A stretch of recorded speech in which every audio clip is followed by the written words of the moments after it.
Meu nome é Harper Whitmore. Até aquela noite, eu achava que sabia exatamente quem eu era, a filha mais velha de um homem poderoso, uma decepção silenciosa em Salto Alto de Grife. Tinha 34 anos, era restauradora de arte em Chicago, o tipo de mulher que cheirava a verniz e livros antigos, enquanto o resto da família exalava dinheiro e tradição. Mas tudo desmoronou na festa de 70 anos do meu pai. Ele ergueu a taça, sorriu para as câmeras e me deu um tapa no rosto tão forte que o salão inteiro parou. Você é uma vergonha para o nome Whitmore, Harper, ele rugiu. Está fora do testamento. Dos 230 milhões, você não verá um centavo. Os convidados arfaram, celulares se ergueram, flashes explodiram. Alguns riram, outros filmaram. Eu, humilhada e trêmula, saí para a noite gelada de Chicago, com o rímel escorrendo pelas bochechas. Na manhã seguinte, alguém bateu à minha porta. 3 advogados e não eram do meu pai. Lembro do som daquele tapa ecoando pelo salão como um tiro. O tilintar das taças cessou, o silêncio pesou, e logo vieram os sussurros. Ele fez isso mesmo? Meu Deus, ele bateu nela. Meu pai, Richard Whitmore, magnata do setor imobiliário, estava imponente em seu terno italiano sob medida, os olhos cinzentos mais frios que os pilares de mármore ao redor. Você acha que pode me envergonhar, Harper? Ele rosnou. Uma filha que restaura móveis em vez de administrar a empresa. Você é um embaraço. Pai, por favor, implorei, sentindo os olhares me atravessarem. É exatamente o lugar certo, ele trovejou. Talvez agora aprenda o seu valor. Nenhum. Ele levantou novamente a taça, sorrindo como se tivesse feito um brinde. Alguns aplaudiram, incertos se aquilo era uma piada cruel ou uma execução pública. Minha madrasta, Vivien, impecável em seu vestido esmeralda, tocou o braço dele. Richard, basta, sussurrou, e sua voz tremia, não de pena, mas de medo. Meu irmão mais novo, Collie, o herdeiro, olhou para mim com algo entre pena e triunfo. Harper, vai embora. Você só está piorando tudo. Peguei minha bolsa e saí, ignorando os murmúrios. Do lado de fora, a neve caía suave, abafando o ruído da cidade. Meu rosto ardia, o frio cortava a pele, e o rímel manchava minhas luvas. Aquele tapa não foi apenas pele contra pele, foram 34 anos de ressentimento condensados em um único gesto brutal. Eu nunca quis o império do meu pai, apenas o respeito dele. E agora, diante de 200 pessoas, ele garantirá que o mundo soubesse, eu não era mais uma Whitmore. Quando cheguei em casa, a vergonha já era viral. O vídeo tinha milhões de visualizações, e as manchetes diziam: bilionário esbofeteia filha em festa de aniversário. Tranquei a porta, deslizei até o chão e gritei até a garganta doer. Vi meu reflexo na janela, a marca escura na mandíbula, e sussurrei. Você está livre agora. Mas não acreditei. Porque liberdade não deveria doer tanto. Naquela noite, enquanto a neve cobria a cidade, eu não sabia que minha vida inteira, até o meu nome, havia sido construída sobre a tragédia de outra pessoa. Na manhã seguinte, as batidas na porta me despertaram. 3 toques firmes e precisos. Senhorita Whitmore, uma voz feminina chamou, calma e profissional. Estamos aqui em nome do seu pai biológico. Parei. Pai biológico? Abri a porta apenas uma fresta. 3 pessoas estavam ali, parecendo saídas de um tribunal, uma mulher alta, de cabelos grisalhos presos num coque impecável, ladeada por 2 homens de terno perfeito. A mulher estendeu um cartão de visita. Judith Blackwell, sócia sênior. Blackwell e Artima LLP. Podemos entrar, senhorita Whitmore? Perguntou com suavidade.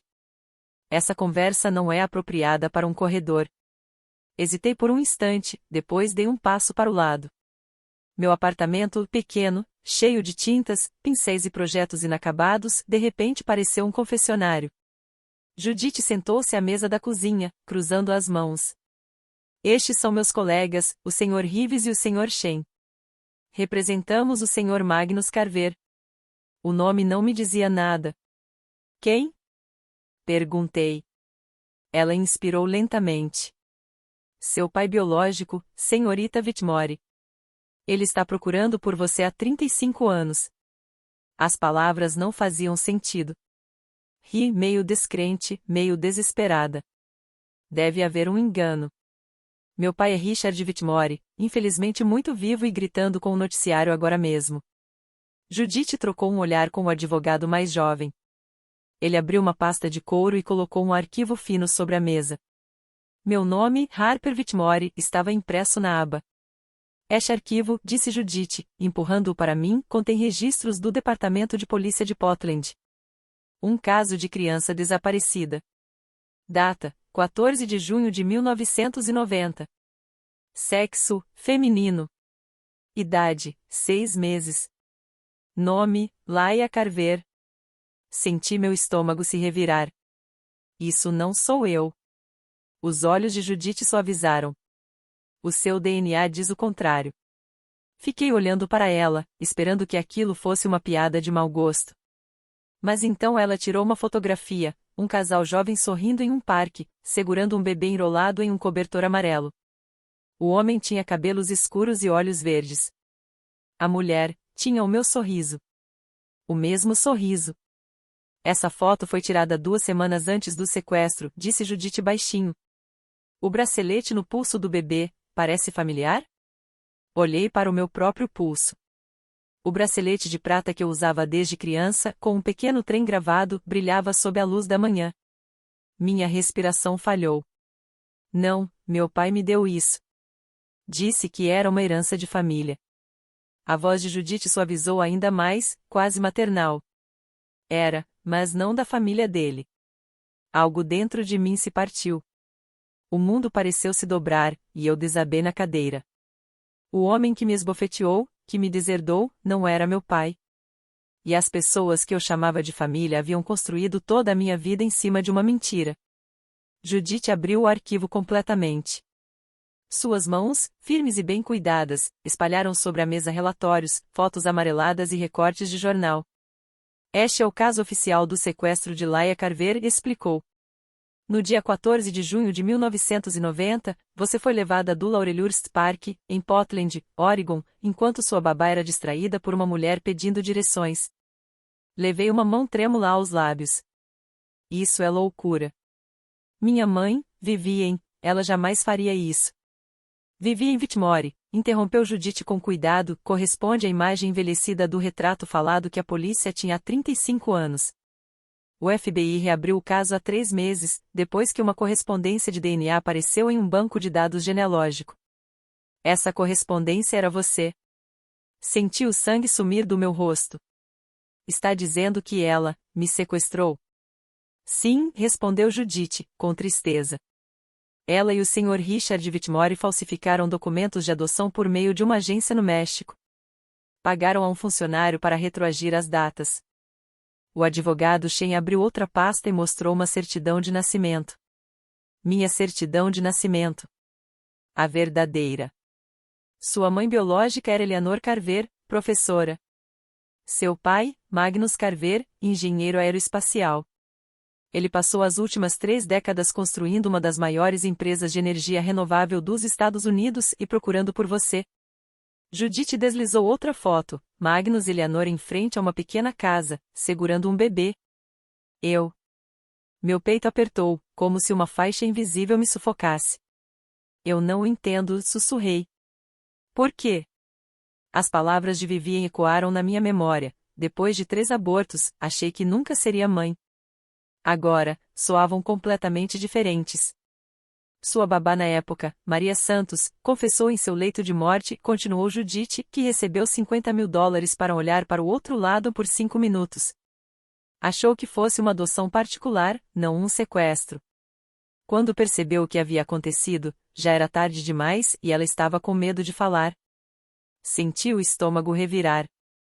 O impulso de gritar, de negar tudo, era tão forte quanto o silêncio que se instalou dentro de mim. As provas estavam ali, organizadas, cronológicas, impossíveis de negar. O Sr. Reeves, o advogado mais velho, falou pela primeira vez. Sua voz era gentil, mas firme. O Sr. Carver nunca perdeu a esperança. Atualizou o testamento todos os anos, deixando um espaço reservado para a filha, caso ela fosse encontrada. Harper, essa filha é você. O silêncio que se instalou entre nós parecia pesar toneladas.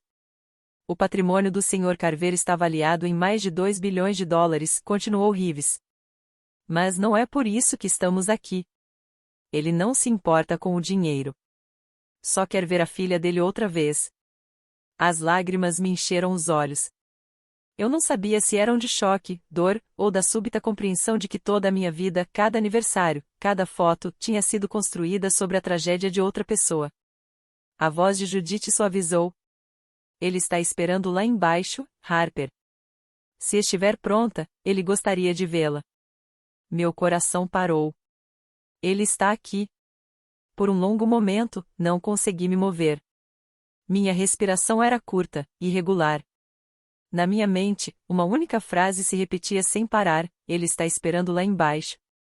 Judith ficou em silêncio, me dando tempo. O tic-tac do relógio na parede soava ensurdecedor. Enxuguei o rosto, respirei fundo e sussurrei. Tá bom, eu quero conhecê-lo. Descemos de elevador em completo silêncio. Meu reflexo nas portas de metal parecia o de uma estranha, pálida, perdida, assustada. Quando as portas se abriram, a luz da manhã inundou o saguão, quase ofuscante. Perto da entrada do prédio, estava um homem de sobretudo cinza escuro, alto, sereno, mas com olhos que carregavam 35 anos de dor. Seus cabelos prateados brilhavam sob a luz do saguão. Quando me viu, ele congelou. E, por um instante, vi nos olhos dele, os mesmos olhos verdes da foto, o reflexo do meu próprio espanto. Ele não correu até mim. Apenas sussurrou, com a voz embargada. Lila? Minha garganta se fechou. Eu acho que sim, consegui dizer, já chorando. Ele deu um passo hesitante. Você ainda tem o bracelete? Perguntou, trêmulo. Olhei para meu pulso. O pequeno trem de prata brilhava suavemente na luz. Você me deu isso? Perguntei, com a voz quebrada. Ele apenas assentiu. Sua mãe escolheu. Disse que você adorava o som dos trens. Ele cobriu a boca com a mão, tentando conter o choro. Aquele homem, que havia construído um império, parecia agora feito de vidro. Eu usei o meu igual, todos os dias, sussurrou. Todos os dias, esperando ver você com o seu novamente. Nem percebi quando me movi. De repente, eu já estava diante dele. Quando seus braços me envolveram, algo dentro de mim se partiu e, ao mesmo tempo, se recompôs. Ele cheirava a cedro e chuva, um cheiro de um lar que eu nunca conhecera, mas sempre senti falta. Pela primeira vez desde aquela noite terrível, eu me senti segura. Ficamos ali por um longo tempo, apenas respirando. Quando enfim nos afastamos, ele limpou os olhos e sorriu, ainda entre lágrimas. Sua mãe, ela teria ficado tão feliz em ver você. Ela faleceu há 5 anos, sua voz falhou, mas nunca deixou de acreditar que você estava viva. As palavras me atingiram mais forte do que o tapa da noite anterior. Ela se foi, sussurrei. Ele assentiu, com os olhos marejados. Mas deixou algo para você. Cartas, diários, até o quarto onde você dormia, ela nunca mudou nada. Um soluço escapou da minha garganta. Ela manteve meu quarto? Sim, respondeu ele, com ternura e dor. Todos os aniversários, ela deixava um presentinho lá dentro. Dizia que, um dia, você voltaria para abri-los. Cobri o rosto com as mãos e chorei. Tudo o que eu havia perdido. Tudo o que eu nunca soube que tinha, estava ali, à minha espera, o tempo todo. Naquela manhã, nos braços do pai que eu nunca conheci, finalmente compreendi. Às vezes, família não é quem te cria, é quem nunca deixa de te procurar. 2 semanas depois, o mundo que havia desmoronado ao meu redor voltou a se quebrar, mas, dessa vez, não era a minha vida que estava sendo destruída. Era a deles. Eu estava sentada no carro de Magnus, estacionado em frente ao Ravenswood Country Club, o mesmo lugar onde Richard Whitmore, ainda me custava chamá-lo de qualquer outra coisa, jogava golfe todas as terças-feiras. Meu celular vibrou. Uma mensagem de Judith. Está acontecendo. Fique no carro. Lá dentro, no terraço do clube, o som das risadas ecoava, abafadas, distantes, como o prelúdio de uma verdade prestes a explodir.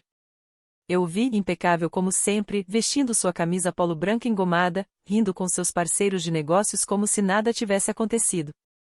Vivian estava ao lado dele, chapéu de sol perfeitamente inclinado, saboreando sua mimosa.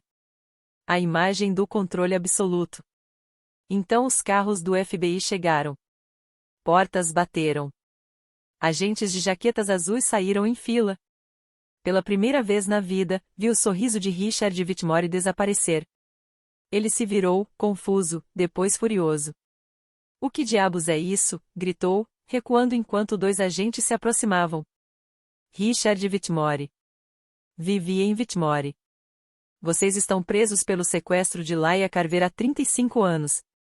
A voz firme do agente ecoou alto o suficiente para todos ouvirem.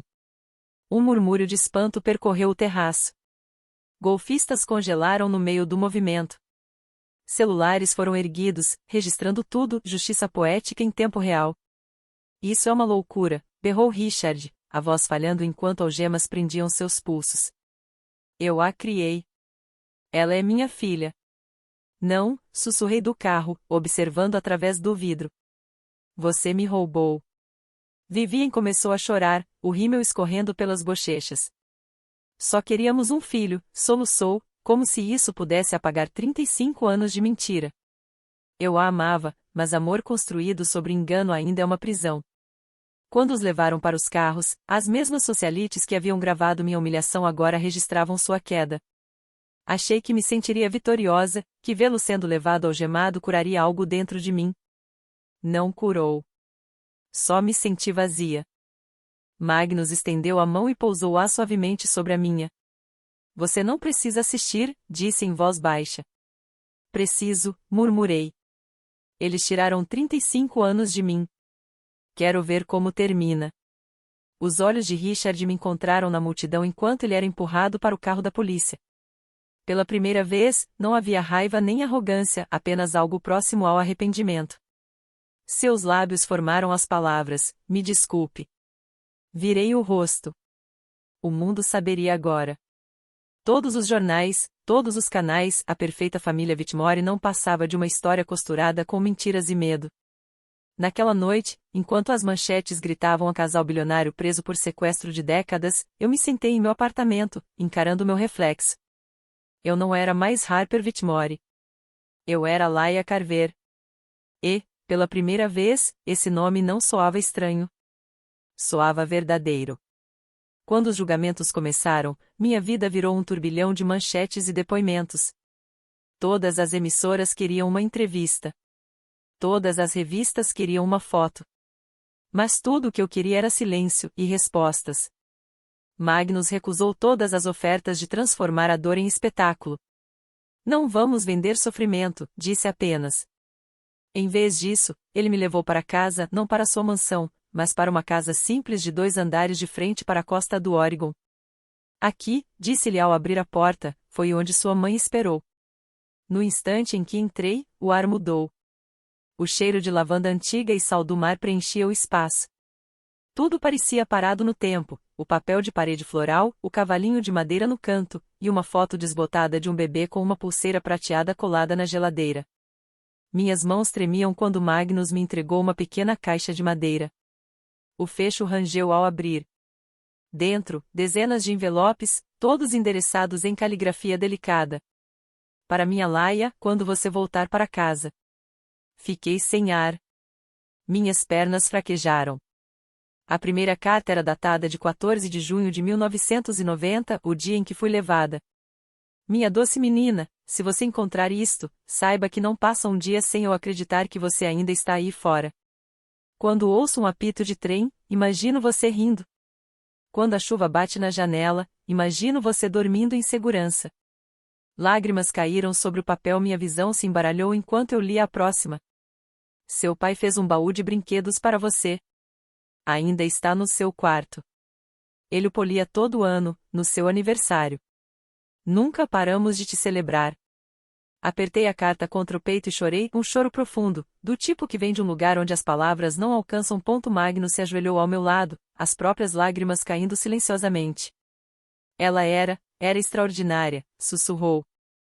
Quando a polícia disse que não havia mais pistas, ela se recusou a desistir. Todos os anos, enviava uma foto nossa para o Centro de Crianças Desaparecidas. Dizia: se ela nos vir, vai saber onde é o lar. Olhei ao redor do quarto. As paredes do berçário ainda eram pintadas de um amarelo suave.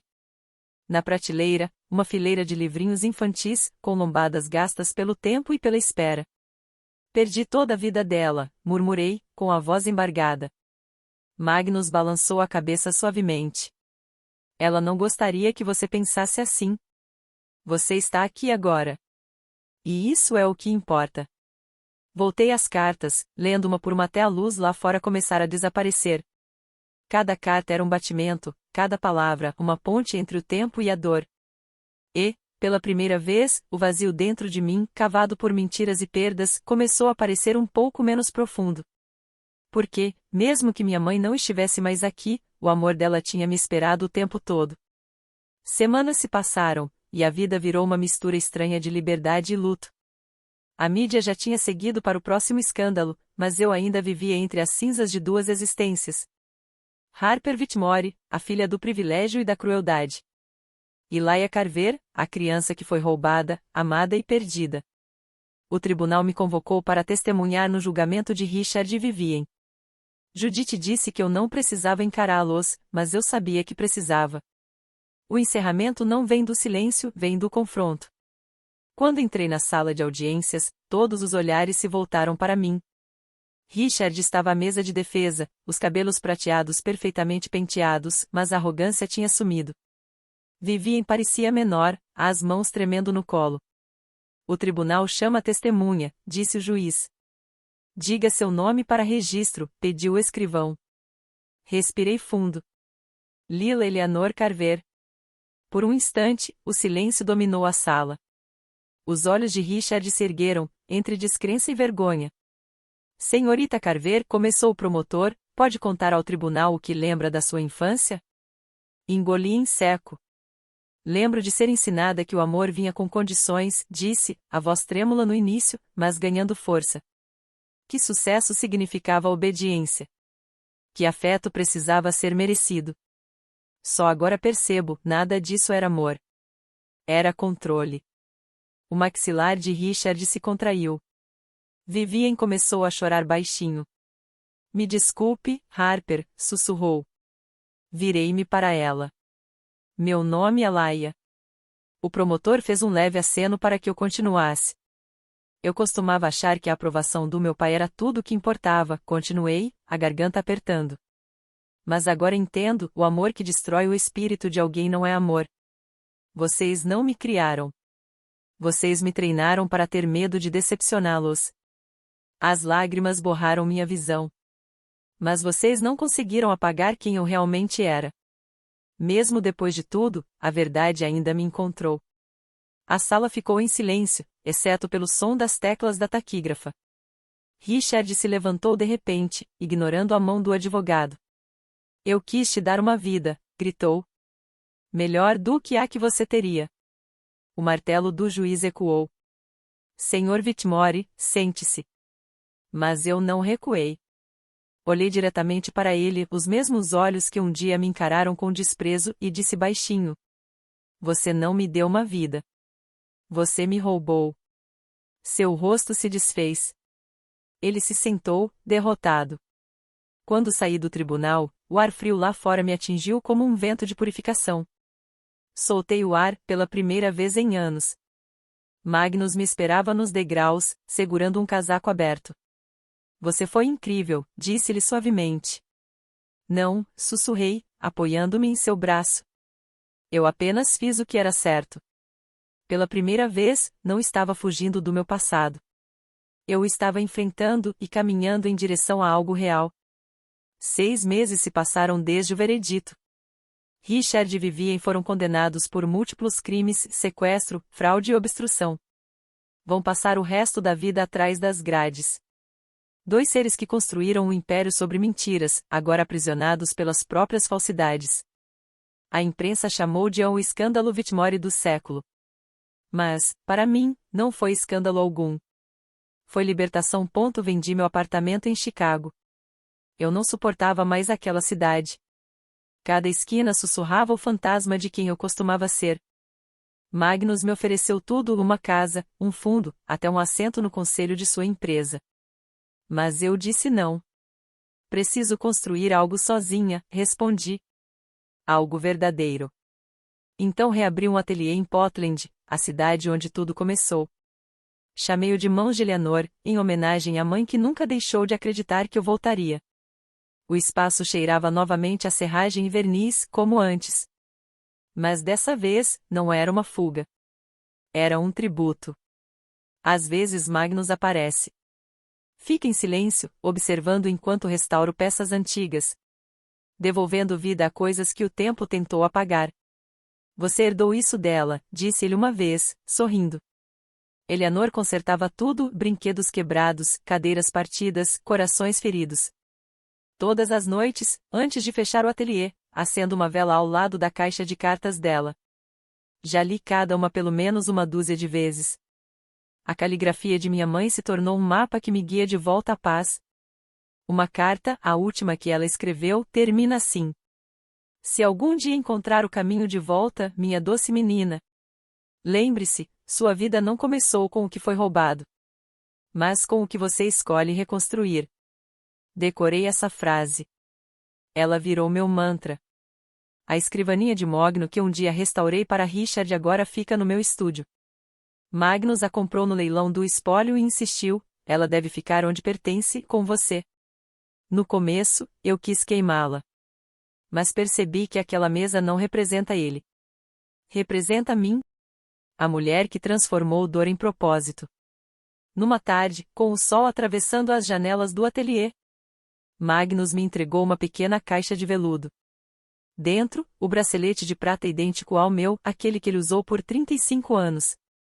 Acho, disse-lhe baixinho, que eles devem ficar juntos novamente. Prendi-o ao lado do meu, sentindo o metal frio contra a pele. Duas metades de uma promessa, finalmente inteiras. Não sou mais Harper Whitmore. Sou Lai Eleanor Carver. E embora minha história tenha começado com mentiras e perdas, ela termina aqui, na verdade, no perdão. E no suave zumbido de um ateliê à beira-mar, onde cada peça restaurada é como consertar uma parte de mim mesma.